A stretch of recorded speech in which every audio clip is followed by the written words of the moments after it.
Bueno, bendiciones a todos. Aquí estamos de nuevo, gozándonos en el Señor por esta oportunidad, por este tiempo tan hermoso, tan maravilloso, y poder compartir con ustedes algo del Señor, reflexionar sobre su palabra, sobre sus consejos y sobre el plan, sobre el propósito que Él tiene con nosotros. Bueno, hoy vamos a hablar del poder de su palabra, de la autoridad de su palabra. La Biblia dice que por la palabra del Señor fueron creados los cielos y la tierra, y todo lo que en ellos hay fue creado por el poder de su palabra. La palabra de Dios dice que lo que hoy vemos fue creado de lo que no se veía. Entonces tenemos un Dios que no solamente tiene poder, tiene autoridad en su palabra, sino que es creativo, que hace cosas poderosas, cosas sobrenaturales. El mismo Señor lo dice en la palabra antes. Bien como está escrito, cosas que ojo no vio, ni oído yo, ni han subido al corazón de hombre, son las que Dios ha preparado para los que le aman. ¿Por qué digo esto? Para que entendamos lo que Dios puede llegar a hacer, o más bien lo que Dios tiene para nosotros son las cosas sobrenaturales, que es lo que nosotros debemos creer.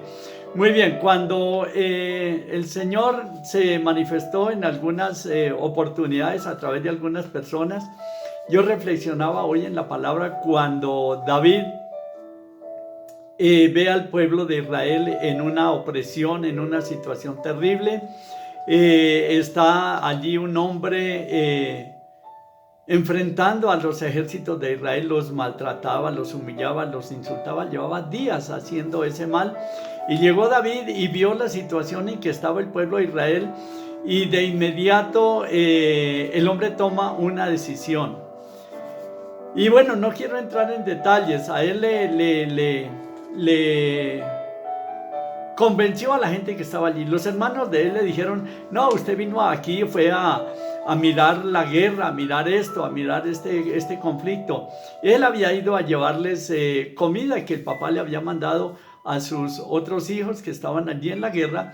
Y el hombre se quedó mirando la situación y dice: bueno, ¿qué le darán al hombre que enfrente a este gigante que era Goliat?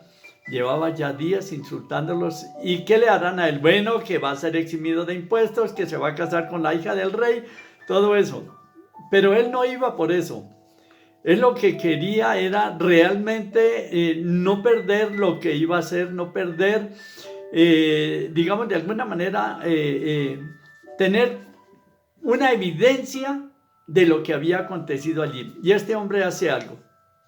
Enfrenta el enemigo de una vez. Corrió a la línea de la batalla. No pidió ayuda, no dijo: ay, encomiéndeme a Dios, por favor, no sé lo que va a pasar, qué tal que muera en este intento, qué tal que falle, si al caso díganle a mi papá y a mi mamá y a mis hermanos que saludes, que lo intenté todo, pero que morí por la causa. No se pone con esas cosas. Dice la palabra que corrió a la línea de la batalla.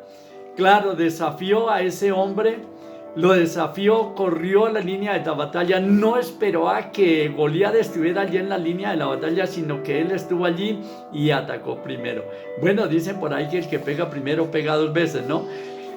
Y este hombre vence a Goliat, lo derriba con la misma espada de él, le quita la cabeza. Pero lo que quiero hacer énfasis es: el hombre enfrentó el peligro con varias cosas. Una, él sabía en quién creía. Otra, él tenía una evidencia del poder de Dios en su vida. Él lo dice: cuando venía el tigre y el oso y me arrebataba las ovejas, lo que él cuidaba, el rebaño, se llevaba algunos animales, dice, yo corría detrás de él, le arrebataba la presa. Usted se ha imaginado, no mira en esos programas de History Channel y uno mira cuando viene el león o viene el leopardo y ellos atrapan la presa, que eso no se le mide a nadie. La gente que está grabando eso están a kilómetros y están en unos vehículos muy veloces y muy seguros, y en cualquier peligro van a huir. El hombre no se puso a pensar en esas cosas. El hombre estaba seguro. ¿Quién estaba con él? Y dice que él iba y le arrebataba la presa a esa fiera y lo desquijaba.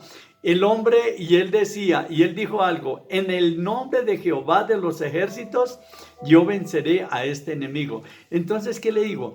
Hermano, las noticias, hay gente que se vuelven adictos a las malas noticias y digamos, se ponen, voy a decirlo de una manera con cuidado, están ansiosos por el noticiero, ir a ver qué pasó y entonces cuántos se han muerto y entonces qué están haciendo con los muertos y dónde los están arrumando y que ya no caben en el horno crematorio, entonces que los están enterrando, que los están metiendo en bóvedas, que los están metiendo en containers y que qué caso tan terrible y que esa enfermedad está matando y que esa enfermedad está destruyendo y que terrible y que mejor no salgo porque el enemigo está allí afuera. Y bueno, si usted quiere salir, eso es elección suya.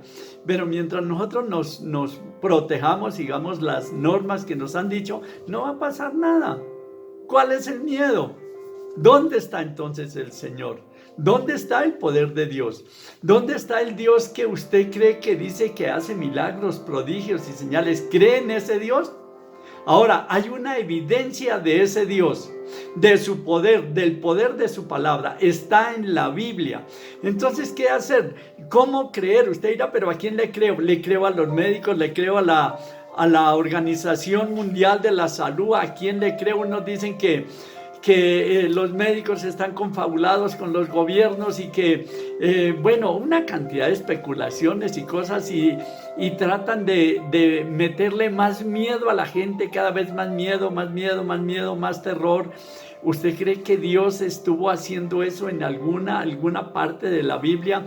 ¿Quiso meterle terror a la gente, miedo, esas cosas? El Señor lo que dice en su palabra, dice el salmista, dice: bienaventurado el hombre que puso en el Señor su confianza y no mira a los soberbios ni a los que se desvían tras la mentira.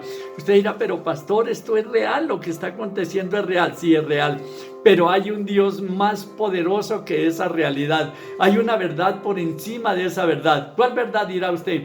¿Me va a dar la fórmula secreta? Le digo sí. Crea en la palabra del Señor. La palabra del Señor dice que por la llaga de Cristo fuimos nosotros curados. La palabra de Dios enseña cómo Dios ungió con el Espíritu Santo y con poder a Jesús de Nazaret y cómo éste anduvo haciendo bienes y sanando a los oprimidos por el diablo, porque Dios estaba con él. Usted dirá, eso yo ya me lo sé. Bueno, está bien, lo sabe, pero ¿lo cree? ¿Lo pone en práctica? ¿Lo vive? Porque la palabra de Dios hay que vivirla. Entonces, hay algo que está muy claro. ¿Cómo cree usted? Usted ha escuchado que la gente dice, pero ¿cómo cree usted que va a pasar esto, que va a pasar aquello? Yo le pregunto, ¿cómo cree usted en Dios?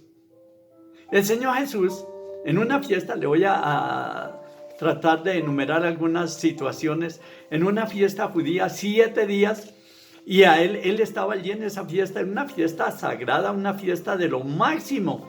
Y el Señor, seguramente el Señor Jesús estaba esperando que pasaran ese día milagros, que la gente se arrepintiera, que la gente dijera, yo quiero cambiar, yo quiero poder, o produjera milagros, alguna cosa, pero no, 7 días y todo lo mismo, no pasaba nada. En el último y gran día de la fiesta, el Señor, ya desesperado de ver que no pasara nada, yo me imagino al Señor Jesucristo en el cielo en este momento diciendo, ¿qué pasa con la iglesia? ¿Qué pasa con los cristianos? ¿Qué pasa con los que dicen que creen en mi palabra? ¿Dónde está el poder? ¿Dónde están las señales? ¿Dónde están los prodigios? ¿Dónde están los milagros? Y el Señor está allí y les dice, si alguno, el último día de la fiesta, repito, se pone en pie, algo que no se hacía, rompió los protocolos, rompió todas las formas religiosas, todos los ritos y dice, si alguno tiene sed, como diciendo, si alguno quiere ver milagros, quiere ver prodigios, quiere ver señales, quiere ver sanidades, quiere ver su familia cambiada, quiere ver el poder mío en acción, dice, venga a mí y beba. Uy, pero ¿cómo así? ¿Pero qué iba a beber la gente? Recuerde que allá en la primer bienaventuranza el Señor dice, bienaventurados los que tienen hambre y sed de justicia, bienaventurados los que quieren mostrar el poder de Cristo aquí en la tierra, los que quieren mostrar que es real su palabra, que lo que Él dijo se cumple, que el poder sanador es real, que el poder del Espíritu Santo es real en nuestras vidas, en cada uno de nosotros. Entonces el Señor dice, si alguno tiene sed, si alguno tiene una necesidad, la que sea, que su familia cambie, que su hijo cambie, que el vecino cambie, que la suegra cambie, lo que sea, entonces dice, venga a mí y beba. El que cree en mí, como dice la Escritura. ¿Cómo cree usted? ¿Como le enseñaron sus padres? ¿Como le enseñaron los antiguos? ¿O como dice el Señor? Porque es que una cosa son las formas humanas. La palabra del Señor dice, bien invalidáis, el mismo Señor Jesús dijo, bien invalidáis el mandamiento de Dios, la palabra de Dios por vuestras tradiciones. Las tradiciones anulan, invalidan la palabra de Dios. No le dan trascendencia a la palabra de Dios, porque son formas humanas, no funcionan. Si los actos religiosos funcionaran, déjeme decirle que esta enfermedad hubiera desaparecido hace rato. Llevamos 3 meses con el tema. ¿Y dónde están? ¿Dónde está la evidencia de los religiosos? No hay nada. Susto, miedo, temor, me voy a morir, ayúdeme, quiero hacer el testamento. Cuando me llama para orar por enfermos, que gracias a Dios, doy la gloria a Dios, todos se han sanado. Entonces yo lo molesto, le digo, ¿hay riesgo de que se salve? Les da risa y dice, sí. Y le digo, si se va a morir, recuerde, el primer encabezado o sea, la primera persona que debe poner usted en su testamento es a mí. Les da risa y se ponen como contenticos y dicen, bueno, esto está como mejor.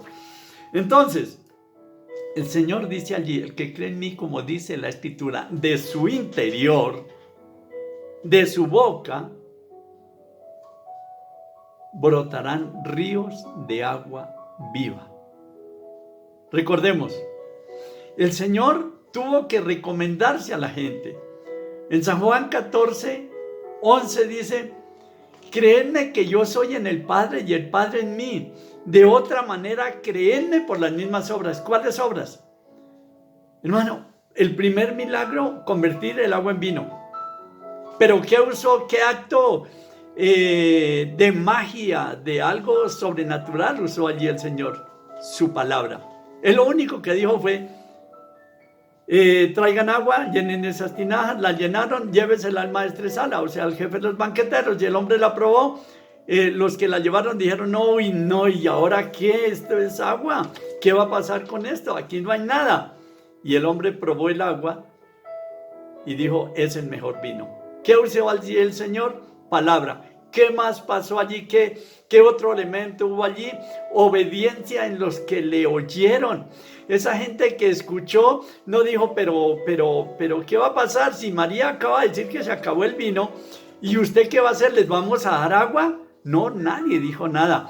Trajeron el agua calladitos, juiciosos, y luego que llenan unas tinajas, luego la llevan al maestresala. Y usted dirá, ¿qué tiene que ver esa tinaja? ¿Me tengo yo que llenar acaso? Sí, llénese de la palabra, llénese del poder de la palabra. ¿Y cómo me lleno? Leyendo y creyendo, porque el Señor lo dice en el versículo 12, dice, las obras, en el versículo 11 dice, mire, las obras que yo hago, el versículo 12 dice, primero se recomienda, dice, créanme que yo soy en el Padre y el Padre en mí, de otra manera créanme por las mismas obras. Y el versículo 12 dice, las obras que yo hago, ustedes también las harán, y aún mayores harán, porque yo voy al Padre. Y el Señor allí cuenta con nosotros, con nuestra fe. Es allí donde nosotros debemos echar mano a la fe, porque Él dice, las obras que yo hago, ustedes también las harán. Entonces usted dirá, ¿mi fe cuenta? Sí, su fe cuenta. No la duda no cuenta. La duda cuenta para destruir, para anular, para dañar. Pero la fe cuenta para que el poder creativo de Dios se manifieste. Recuerde, el Señor no vino a acusar a nadie. La palabra de Dios lo dice, San Juan 3:17 dice, porque no envió Dios a su Hijo al mundo para condenar al mundo, sino para que el mundo sea salvo por él. ¿Usted recuerda qué usó el Señor cuando el endemoniado gadareno? La palabra. ¿Qué usó el Señor cuando levantó al paralítico en Betesda? La palabra.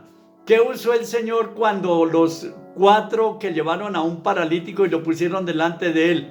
La palabra. ¿Y qué palabras usó en ese momento? Me impacta la palabra que usó el Señor. Y le dijo, levántate, tus pecados te son perdonados. Y dicen, uy, pero ¿quién tiene autoridad para perdonar pecados? Solo Dios. A veces nos confundimos y entonces no aceptamos el perdón que nos fue dado a través de Jesucristo, y entonces esperamos que alguien nos ponga una penitencia. Y alguien dijo esta semana, y me pareció muy interesante, dijo, oiga, ¿cómo así que ponen las personas a orar como un castigo por sus pecados? Los llevan y los ponen a que recen, o sea, los castigan orando, y el Señor nunca dijo que la oración era un castigo. La oración es un alimento, la oración es una manera para comunicarnos con el Señor. La oración es una manera de llegarle al corazón a Dios a través de su Hijo, y una manera de llenarnos de su poder. Y la palabra, creer como dice la Escritura. Usted va a creer como dice la Escritura. Voy a terminar con esto. ¿Qué pasó? Si usted mira los evangelios y uno mira hasta el día de hoy, los milagros, los prodigios, las señales, las maravillas de Dios siguen haciéndose de una manera sobrenatural, poderosa. Yo le doy gracias a Dios por mi vida y por lo que Dios hace a través de los medios de comunicación. Los milagros en otros países, en otras regiones, son tremendos.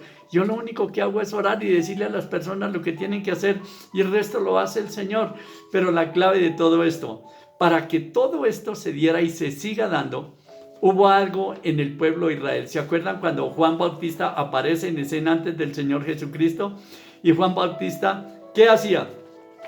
Juan Bautista empezó a predicar. ¿Y qué hacía la gente? Corrían al Jordán y confesaban sus pecados. ¿Por qué? Porque Juan les dijo, arrepiéntase porque el reino de los cielos se ha acercado.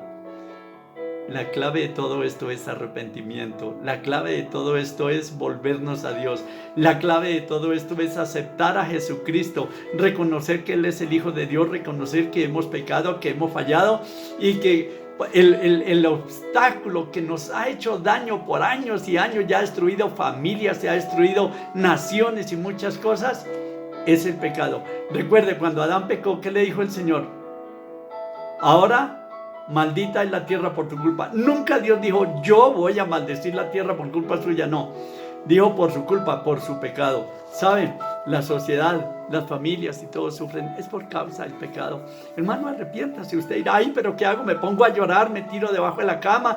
¿Cuántos Padres Nuestros, cuántas Ave Marías, perdón el que voy a decir, cuántos rosarios hago para que Dios me perdone? No, usted no.